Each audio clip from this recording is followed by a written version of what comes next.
Oke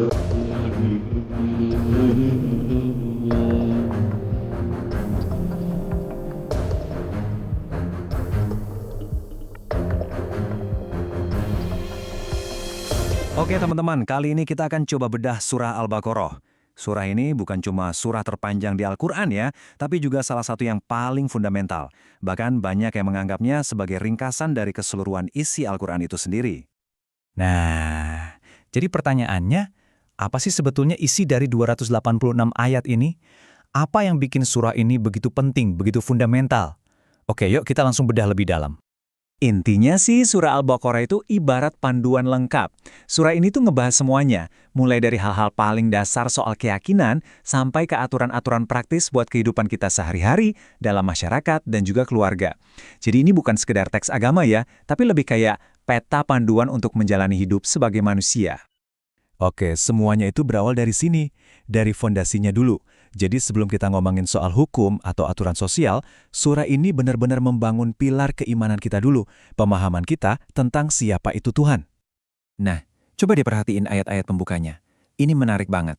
Dari awal, surah ini langsung to the point, tujuannya adalah sebagai petunjuk.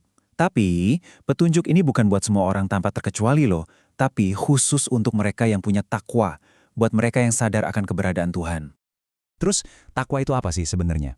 Ini konsep yang penting banget. Jadi, ini bukan cuma soal takut ya, tapi lebih ke kesadaran penuh, kesadaran terus-menerus akan kehadiran Tuhan yang pada akhirnya bikin kita pengen hidup benar, soleh, dan penuh tanggung jawab. Nah, kualitas inilah yang seolah-olah membuka hati kita biar siap menerima petunjuk. Dan buat memperkuat fondasi keimanan tadi, surah ini ngasih kita gambaran yang wow, luar biasa banget tentang kekuasaan Tuhan. Poin-poin yang kita lihat di sini tuh bukan cuma kata-kata indah atau puitis aja. Ini semua tuh pengingat bahwa alam semesta yang begitu teratur ini, dari bumi yang kita injak, sampai hujan yang bikin makanan kita tumbuh, semuanya adalah bukti nyata adanya Sang Pencipta yang Maha Tahu. Oke, setelah fondasi keimanannya kuat, fokusnya sekarang pindah ke kita, manusia. Jadi, buat apa sih kita ada di sini? Dan gimana cara kita merespons semua petunjuk yang udah dikasih? Nah, ini dia nih, poin kuncinya. Ayat ini ngejelasin tujuan kita diciptakan. Kata khalifah itu sering diartikan sebagai pengelola atau perwakilan Tuhan di bumi. Artinya apa? Artinya kita ini diberi amanah, diberi tanggung jawab besar buat mengelola bumi ini sesuai dengan petunjuknya. Dan ilustrasi terbaik untuk ini, ya kisah Adam. Kisah ini tuh kayak miniatur dari perjalanan hidup manusia loh. Coba pikirin deh polanya. Kita dikasih petunjuk, terus kita dihadapkan sama godaan, dan ya kita bisa aja salah langkah. Tapi yang paling penting, pintu tobat dan rahmat Tuhan itu selalu terbuka lebar. Ini pola dasar banget. Salah, nyesal, lalu diampuni. Surah ini juga dalam banget loh analisisnya soal psikologi manusia, terutama soal gimana orang merespons atau menolak petunjuk. Ada yang nolak terang-terangan, yaitu orang kafir. Dan ada juga yang nolaknya sembunyi-sembunyi, pura-pura beriman, yaitu orang munafik. Nah, dua sikap ini sama-sama jadi penghalang untuk bisa menerima petunjuk yang sebenarnya. Oke, dari hal-hal yang tadi sifatnya lebih ke konsep soal iman dan manusia, sekarang surah ini geser ke sesuatu yang jauh lebih praktis.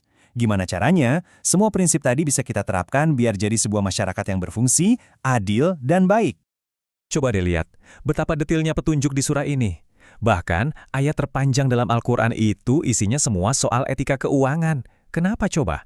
Karena urusan uang yang jelas itu jadi fondasi buat masyarakat yang adil. Jadi, nyatat utang itu bukan berarti kita nggak percaya loh. Justru, ini cara buat melindungi semua pihak, biar nanti nggak ada salah paham atau konflik.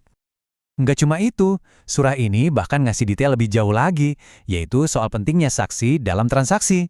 Spesifiknya, perlu ada 2 saksi laki-laki. Kalau nggak ada, bisa diganti dengan 1 laki-laki dan 2 perempuan. Detail ini memang sering jadi bahan diskusi ya, tapi intinya adalah penekanan soal betapa pentingnya akuntabilitas dan verifikasi dalam sebuah perjanjian.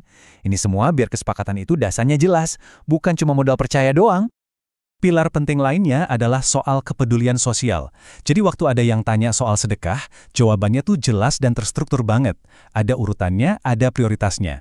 Dimulai dari orang terdekat kita, keluarga, baru kemudian ke yang lain yang lebih membutuhkan di masyarakat. Ini kayak ngebangun jaring pengamanan sosial, tapi dari level paling dasar, dari keluarga dulu. Bahkan untuk urusan yang paling personal yaitu hubungan keluarga, surah ini ngasih petunjuk yang indah banget. Analogi pakaian ini dalam banget maknanya. Coba bayangin deh, pakaian itu kan menghangatkan, menutupi kekurangan kita, dan melindungi kita. Nah, kayak gitu jugalah harusnya hubungan suami istri, saling jadi pendukung, saling jadi sumber kenyamanan buat pasangannya. Jadi, kalau kita tarik benang merahnya, alurnya tuh jelas banget. Surah Al-Baqarah ini seolah-olah ngajak kita jalan. Startnya dari hubungan kita ke atas sama Tuhan, terus ngebahas soal diri kita sendiri, sifat-sifat dasar manusia, dan diakhiri dengan gimana cara menerapkan itu semua dalam hubungan kita ke something, ke sesama manusia di masyarakat. Nah, ini yang akhirnya membawa kita ke satu pertanyaan terakhir buat direnungkan. Prinsip-prinsip soal keadilan finansial, tanggung jawab sosial, hubungan antar pribadi, ini kan udah ada dari lebih dari 1400 tahun yang lalu. Pertanyaannya adalah, gimana caranya kita bisa mengambil nilai-nilai itu dan memakainya untuk menghadapi dunia modern yang super kompleks ini? Itu dia, PR buat kita semua.